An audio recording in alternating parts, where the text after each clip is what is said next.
Brunch with a Black Man, take one. Over the course of a few years, life yielded a crisis of pandemics, resulting in many reeling and searching for answers. Black men especially have had to grieve the passing of hip-hop icons DMX, Michael K. Williams, Biz Markie, and many others, who not only just provided a soundscape to our childhood, but were heroes to many. How has this impacted Black men? How has this altered the way they see themselves, their ability to express themselves, and their mental health? We sit down with Black men raised on the culture of hip-hop and ask them directly. Let's have a bite, take a step back in order to move forward. I'm your host, Miracle Jones, and this is Brunch with a Black Man.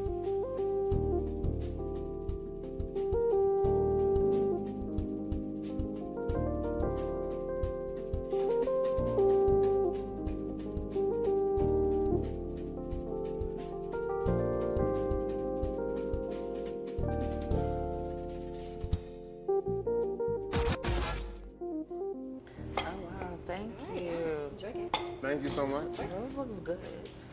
I'm gonna go ahead and take these jalapenos off. You were like, no spice today. Nah, sometimes I like jalapenos, but when they look real fresh, I take them off because they be the hottest. And then the red onions. But I'm ready to try the rest. That's good. So did you grow up doing brunch with your family? Like, were you at brunch? Nah. We had some sandwiches in the fridge that we had to make, and then my mama would be at work, so there was never opportunities to like sit down and having meals, even for dinner, breakfast. Nah, I mean, well, Sundays, everybody, my mama would cook, but then we would all just still eat wherever we ate though. So I see value in sitting down and meals, and I think if I have a family one day, this is something I want to do for sure. So what neighborhood did you grow up in? Arkansas. Grew up in Arkansas. This neighborhood, Morning Star is what they call it. It's like Pecan Street. Call it Morning Star.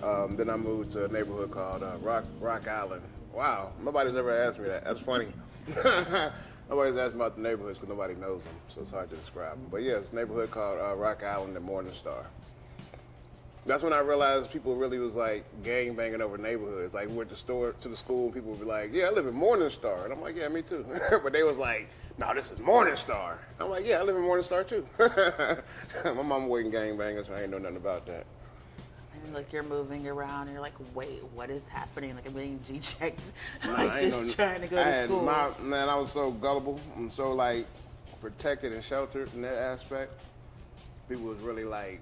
That's funny because people would fight and they were like, "You from Morning Star too, so we fight. You got to fight too." I'm like, they didn't do nothing to me. I was so confused. But they was really fighting over neighborhoods. I never found an appeal of that. That's crazy. Huh.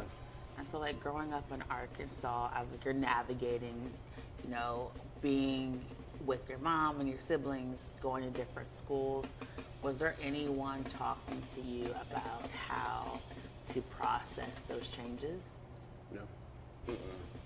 I don't think there was anybody there for them to process those changes. Nor do I think like I don't think it was a norm to process changes.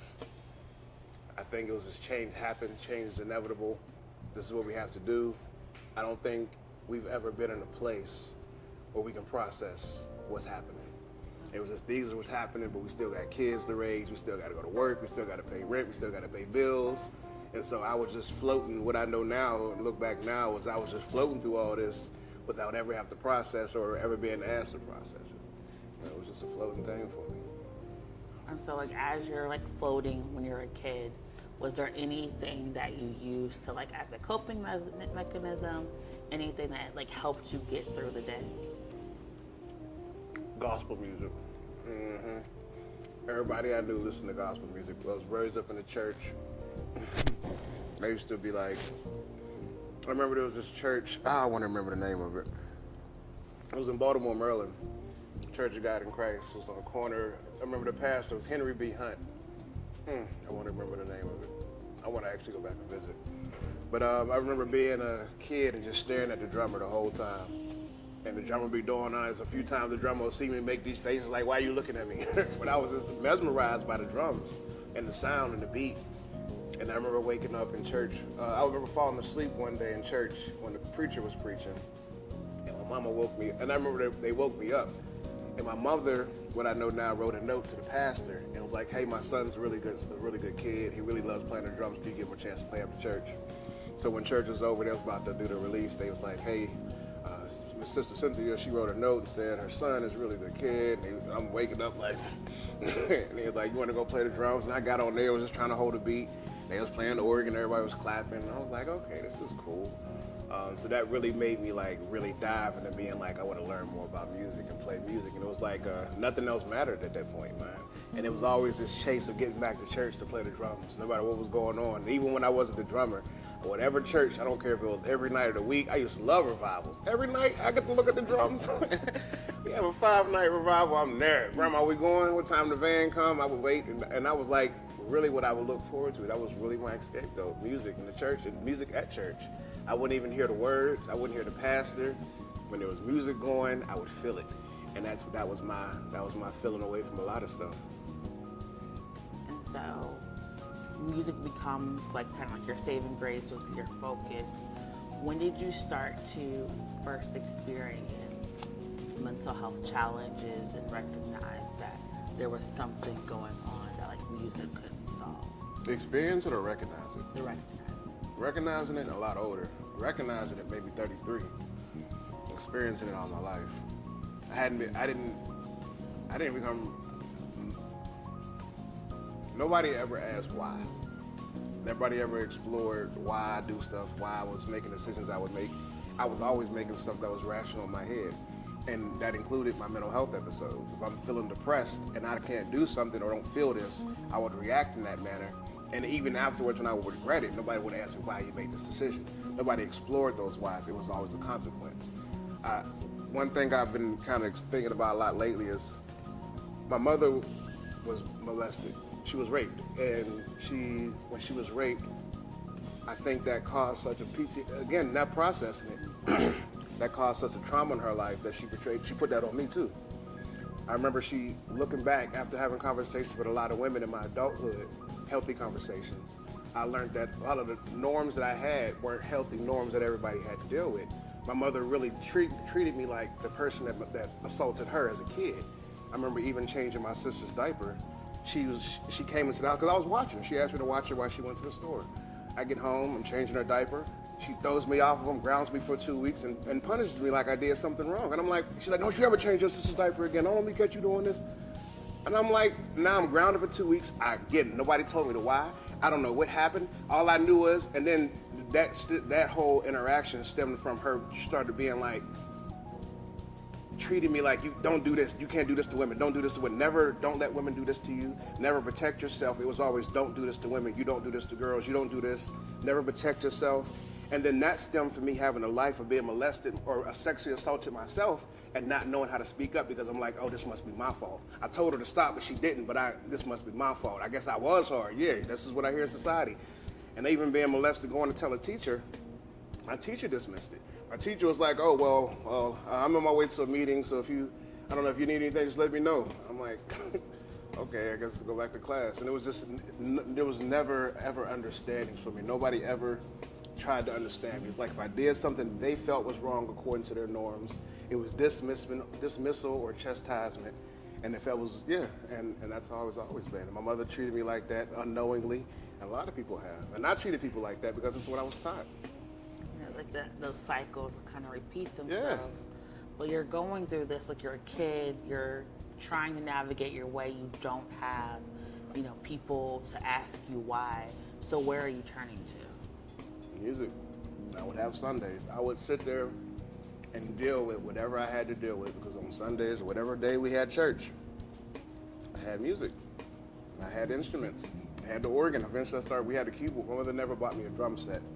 But eventually I never even thought about this. Eventually we had a piano, because my grandma had a church, and we had an extra piano. And I took it home, and I would start playing notes according to like songs I would hear. So like All My Life, I'd be like, all my life, like one key. Then I started learning octaves, all my life. Then I started learning chords.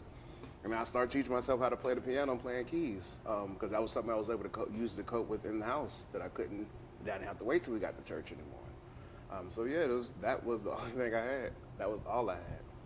And so, like, how was that gospel music journey also being mirrored by the rise of hip hop that was just like hypersexual, hyper aggressive I wasn't aware of type it. of art form? Again, I went to school like, yeah, I'm from Rock Island. like, I was unaware of it. I wasn't educated. My mother was unaware of it. She was raised real churchy, real Southern, real not wearing dresses outside.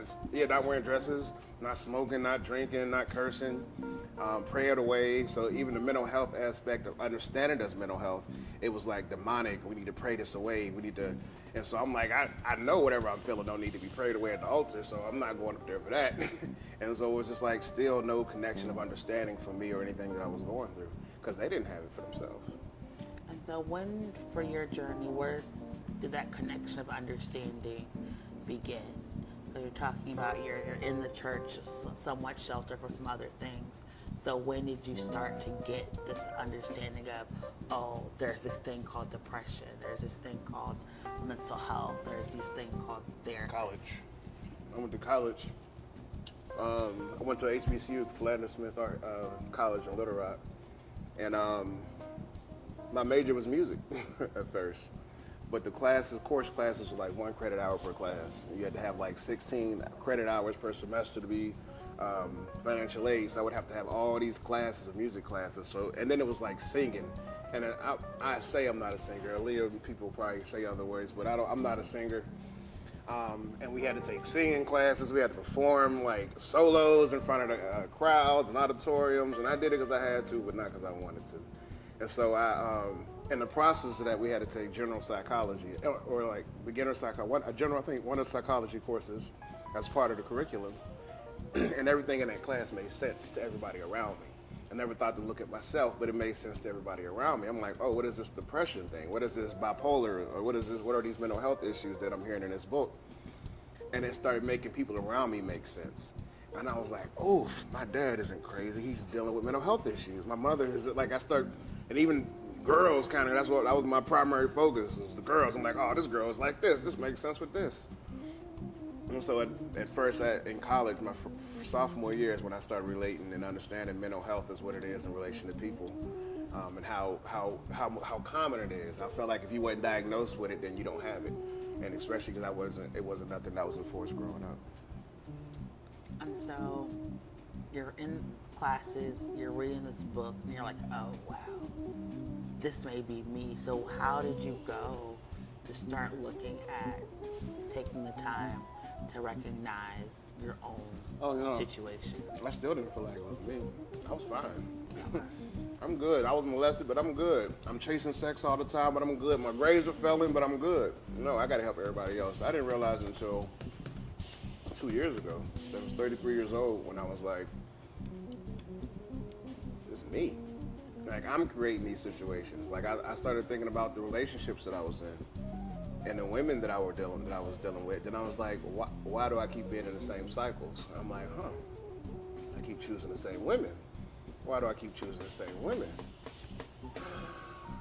Because I most like these women. These things that these women do are just like me. Then I stopped blaming myself, and I started trying to understand myself. I stopped looking at my past and being like, this happened to me, and being like, this happened for me. So let me dig into understanding how I can grow from this and understand this.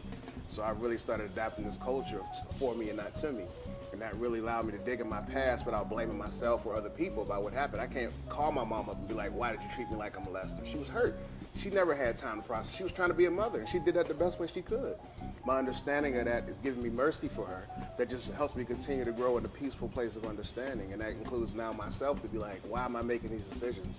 I can't say you made me angry. I can be like, why did I allow her to make me angry? And it's like, because it's a trauma response. This happened when I was a kid, and I'm responding now that I feel like I'm tough enough to do this. Like, no, I shouldn't do this. This is not who I want to be. And now I have that option to say, now that it gives me more mercy with other people. Now my mercy I provide for other people, now it gives me a deeper connection with other people.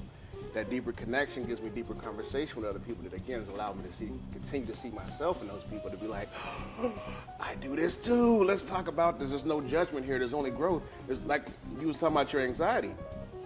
I relate to that.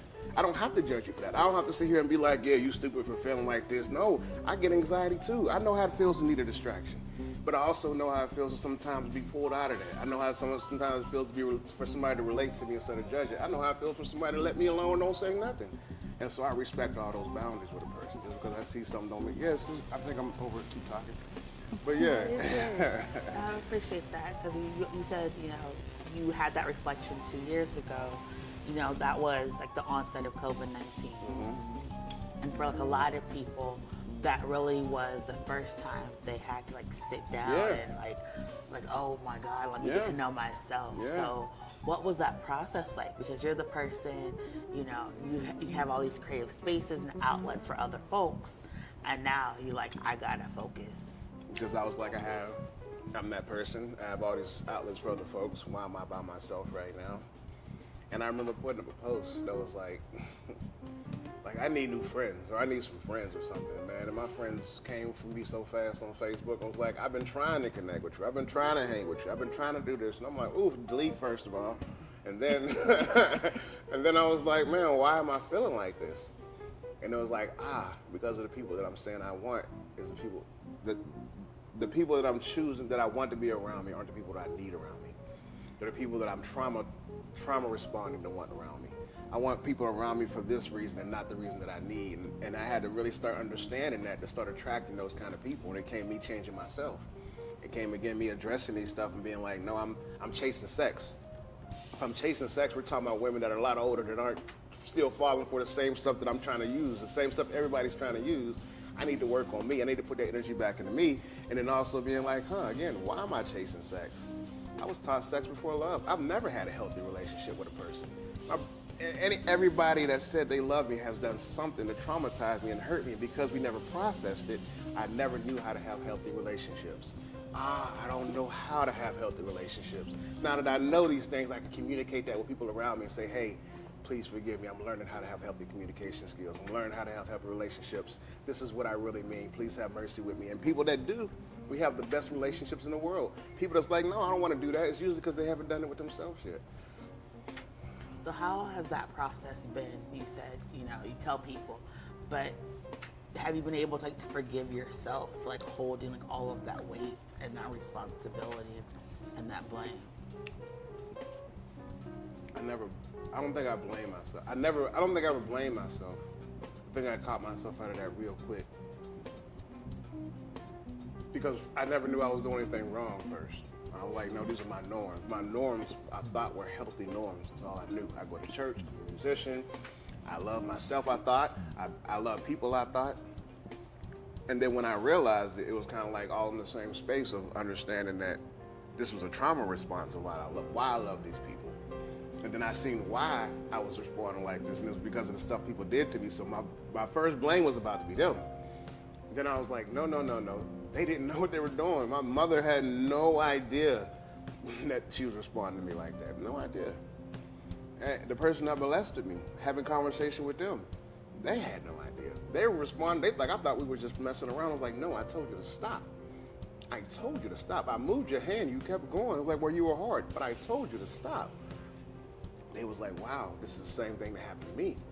Now we're having this conversation, I was molested and introduced to sex. And it started uncovering all these layers. I'm like, I don't even have time to blame people. It's a waste of energy. Let's heal. So we're gonna be in this space with each other. And there's people that I had, and there's, again, me realizing that now, even with me, there was a girl in high school that I was really amazing friends with, and she was at my house. And I did the exact same thing to her. She kept telling me, move my hand. I'm like, come on, I know you want it. She's like, no, stop. I'm like, no, come on. And I had to think about it as an adult when I was going in 2020, and I was like, oof. If I can confront the person that hurt me, I got to confront people that I hurt too. And if I can't blame them, I can't blame me, and I can't worry about how they can respond. I just got to call her up. And I called her. We had this conversation. She was like, oh my God, that's been on my mind ever since it happened. I was like, why'd you do this? I thought we were really good friends. I'm like, and she was like, I'm glad you stopped when you did. But I was like, why would he even start this? And I was like, man, listen, I want to open up to you. This is what happened when I was a kid. This is what I was taught. I had no idea that I was even doing something wrong. This is what I thought was like, you saying stop. I thought this is how people have sex. I thought this was like the normal flow of things. And she was like, after that, I did too. And it became this thing of like, first of all, we had so much healing now in that conversation. we really gave ourselves an opportunity to understand each other instead of pointing blame and really grow and heal and be like, man, this is, yeah, it's just, and I can't point blame. It benefits nobody. Blame benefits nobody. I need mercy, and the same mercy that I need outside to give other people too. And so what led you to have those initial conversations? Because I think a lot of times we talk about transformative justice and restorative justice, and I want to know why, but a lot of times people don't know how to get to that step. Exactly. So for you, how was that process? I remember talking to one of my friends, well, childhood friends now. I can't even call him my best friend because of how he thinks. And I remember telling him about this. And I was like, you can't consent. A woman can't consent to sex if you're lying. If I'm telling you that I'm single and I have a girlfriend and we have sex, I don't know your morals or values. It could be against your religious views to ever have sex with somebody. You could be like, my dad cheated on my mom and I would never do this to another woman. We don't know what kind of trauma we're causing on people by manipulating them just to get what we want. And I was trying to have that conversation with him to understand that. He was like, so what, you gonna just not tell people this kind of stuff and then they not gonna have sex with you? I was like, yeah. You don't have to have sex with everybody, bro. You don't have to have, what if you just stop chasing sex? And he couldn't understand that. He couldn't grasp it. And I was like, wow, we're only friends because we thought the same. We had the same norms. I really thought like this. And I was like, in order for me to heal again, as bad as I felt, when I had to talk to the person that hurt me, I had to think about how bad the people that I hurt feel. And how this foolish guy is sitting here talking about how, so what, you just gonna go to jail? And I was like, man, no, I'll be willing to go to jail if it means that I get to live in peace. I can't control how somebody responds. And everything that he was saying about why I shouldn't come up and speak up was all out of fear. Well, what if she gets mad? Or what if she does this? What if they do this? And I'm like, I can't be concerned. I wasn't worried about that when I did what I did. So if I want to grow, if I want to expand, I need to talk. And so I was just like, fuck fear and communication. And that's how I'm starting to get better at communication, because I've had so many uncomfortable conversations over the past 2 years as my first starting to communicate. Nothing scares me anymore. My anxiety has become so manageable because my intentions are so pure now. Every conversation I had with everybody that I've had to have came with pure intentions. I wasn't like, let me do this so this person can be on my side so we could be friends. No, I didn't care about none of that. I want to be held accountable for the things that I did, and this is what this conversation is for. If they don't want to receive it, I'm okay with that. And for the people that did, I love them even deeper for that. And people that didn't, I understand, because it hurts. It hurts to have people that you care about. I didn't love myself. You telling me I'm amazing 5 years ago, I'd be like, the same thing when you. I relate to that. I didn't love me enough. And I hurt everybody around me that was saying you're amazing, because I'm thinking they're lying. If I think you're lying, it's because I don't trust you. If I don't trust you, it came with all these barriers of other things that we had to now uncover from a toxic relationship now. Just because I didn't love me enough. And I didn't accept me, but I was still chasing sex and relationships. And it's like, I've had to go back and really just understand how I had to go back and thank people that I thought was doing stuff against me just because they didn't do things I wanted them to do, because it didn't happen the way I wanted it to happen. I was like, yo, I'm sorry because I didn't view it the way I viewed it, because they didn't tell me what I thought I wanted to hear. Like, it's just, my whole world that I created was a trauma response, but it was also my actions. It was everything that I was doing. So I'm like, now, let me be more intentional about my actions so my world can now change. And uncomfortable conversations don't exist to me. We're only growing. You talk about conversations, so you've created this whole entire studio network, black tea, brown sugar, to allow people to kind of have a voice. This voice, this experience. What led you to create this opportunity for other people? So I moved to Pittsburgh at the end of 2016 because I was homeless, and I was actually sleeping in my car. A lot of the nights I worked overnight at a Mercy Behavioral and Family Links. I worked overtime throughout the day. And then I ended up just working with kids and working in the community with people. I seen so many gaps. I seen so many just disconnections, whether it was with me or with the people. So me and this girl that I knew, Kia Davenport, we decided to start a Sunday night podcast. And I was like, the name kind of came to me like black tea and brown sugar. Like, Black tea, we're gonna give it to you strong. Then brown sugars, we're going a little sweet in it. So we're gonna be real, but we're gonna love you. And so we started a Sunday night show. And with that, we had a lot of mothers that was watching, that was, talking about different issues and different things, raising children. So we ended up starting a show called Mom Chat. Then we ended up starting a show called Victory, where we was talking about different issues and how to grow from that, and providing resources. And we literally grew to having a few shows a week where we was just addressing different issues in the community and providing resources. It was never, and that's something I'm still strong on, it's like we never felt like we needed to bring somebody down. Like, we could talk about this R. Kelly situation, but we're gonna also talk about facts and not just like we need to burn them to the ground. Like, that's what everybody's saying. We can either explore to understand it from the mental health aspect, or we can leave it alone. We can state the facts that he's going to jail and then continue. It does no good to beat each other down. I never, ever, ever, ever allow that and want that to happen, and I want to stay away from it. So that's just grew to us just being a network of shows that was just addressing different issues in the community. And from there, we ended up getting a studio because we seen more needs and more space, and just kind of started expanding from there. And now we're like a multimedia production company focused on music, media, and mental health. And so, talk about your studio, because you said, you're relaunching your opening, but your purpose, you said, was about mental health. Mm-hmm. So how are you making sure that happens? So we use the studio space to provide a safe space to just talk. Most of my healing came from just communication. Most of my escapes came from music, came from instruments, came from video games. Man, I'm a beast in Madden. If any of y'all play Madden and want it, we can put whatever up. I don't brag about being great in a lot. That would be one thing you only hear me brag about, Madden. But that was my escape too, man. In college, man, we would play people in Madden for refund checks, man, and everything. And so having the studio space now, where we have a gaming room, we have a tech lab, we have a music hall with the organ in it, with a drum set, with guitars in it. It's become a space where people can just be. We don't have to tell nobody to change. We just want to provide a space where people can understand themselves, where people that come in want to work on things that allow them to heal. So whether it's a music project, whether it's a podcast series, whether it's a video project, whether it's just coming in and gaming with your son and forming that connection, it's a place where we'll be able to come to feel safe enough to start talking about different things. So a kid can come in and start freestyling about fucking his girl's friend and slanging dope and fucking bitches and stuff, and I'm listening like, cool. I'm like, you 16. I'm like, have you ever had sex with your boy's friend? Oh no, that's the lyrics. I'm like, oh, okay. It's like, what if we took that energy and we like shifted it here? I don't gotta tell them this is wrong for their experience. A lot of times this is the only thing they're hearing. They come in, we have some kids come in doing a skit. They did a skit about drug overdose. We let them do whatever they wanted to do, and I was almost about to pull away from it, and I was like, no, let's just watch it unfold. And they did it all the way to the point where there was like, the mother had like white stuff on her nose, and then the kids was like, Mom, you need to start doing drugs, and she was like rejecting it. And then the guy, two of the kids went out like they was out having fun and came back in and seen their mom on the ground OD on dope. And they're like, Mom, no! Like this whole dramatic, like real life scenario. And once somebody was like, that don't really happen. Someone was like, no, yeah, it do. Because this is what they really see. Like, this is really what they experience. And a lot of times I was silenced by just expressing my norms. Mm-hmm. So do you ever take a moment to be like, I'm doing this work, and little me would be so proud?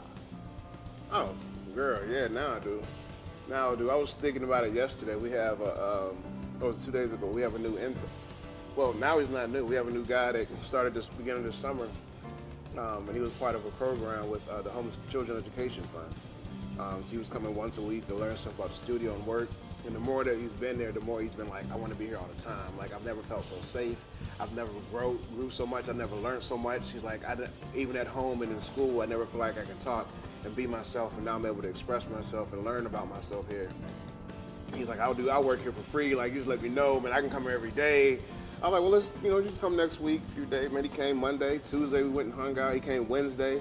And so now he's our new assistant. He's gonna be my new assistant. So he's gonna help out with stuff. He helped us get our BTBS and juniors EIN yesterday. So he's like, we're teaching them we wanna help them teach them how building the business from the ground up. We have property in the McKees Rocks Bottoms about to build our headquarters on. He's gonna help with that process. And then now he's not even new anymore because we have a whole new team of people starting this month. And it's like, wow, we like have generations of people. We have me that's been here for the last 6 years. We have Aaliyah our COO, who's been here for now 4 or 5 years now. We have Ashar, who's been here for like a year and a half, 2 years now. We have Mike and Evan, who's been here for like a year now. We have somebody that's been here for like 2 months now. Now we have new people coming in. It's like, if I would have given up on myself, if I would have stopped, if I would have thought this was happening, if I would have not healed, none of this would happen. None of this could happen. Ashar just started her business, Visual by Ashar, got her EIN, got her brand going. This wouldn't have happened if I would have given up. If I didn't trust the process, if I would have been like, I'm homeless and this is where I'm supposed to be, if I would have been like, I was molested and this happened to me and I need to go kill somebody, and healing is why we're here. Healing is why I'm here. Why I'm here is why everybody else gets to be here. And I've embraced that. I thought that was like something I shouldn't say, and I shouldn't, like, no, if I don't walk in that, they can't be. If I don't come in rooms and know who I am, they can't exist anymore. And so now, yeah, I take this time to say, y'all want to talk to me. Y'all want to meet me, like, hell yeah, let's talk. Like, that's beautiful to me, man. Nothing bad can happen for somebody wanting to connect with me. So my first was like, anxiety was there at first, but now it's different. Well, we appreciate you, and congratulations to all your success, and thank you so much for sitting down with me to talk over brunch with the Black. We gotta try the burger. We gotta go ahead. We gotta try the burger. It's probably cold now, so they probably looking like they still ain't ate it. I'm gonna let you try it and then close out. But thank you so much for tuning in with Brunch with the Black Man. I'm your host, Miracle Jones. I hope today you heard something that resonated with you, that inspired you to take control of your life and your own healing. There are so many resources available to you. Make sure you check in with yourself, check in with the resources that are in your community, and if you need help, we're always here. Reach out to us. Thank you so much.